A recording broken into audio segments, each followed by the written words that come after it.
If you're experiencing controller drift in Overwatch 2, it can be frustrating and affect your gameplay. Follow these steps to troubleshoot and potentially fix the issue. Step 1. Check for hardware issues. Inspect your controller for any physical damage or debris.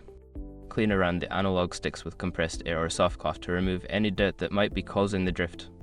Step 2. Update controller firmware. Ensure your controller's firmware is up to date. Connect your controller to your console or PC and check for any available updates through the settings menu. Step 3. Adjust dead zone settings. In Overwatch 2, navigate to the settings menu and adjust the dead zone settings for your controller. Increasing the dead zone can help reduce the effects of drift by requiring more movement before the game registers input. Step 4. Reset controller settings. If the drift persists, consider resetting your controller settings to default. This can be done through the game settings or the console settings, depending on your platform. Step 5. Test with another controller.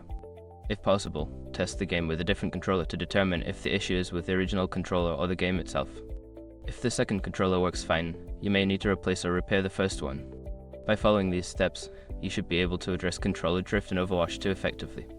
If the problem continues, consider reaching out to customer support for further assistance.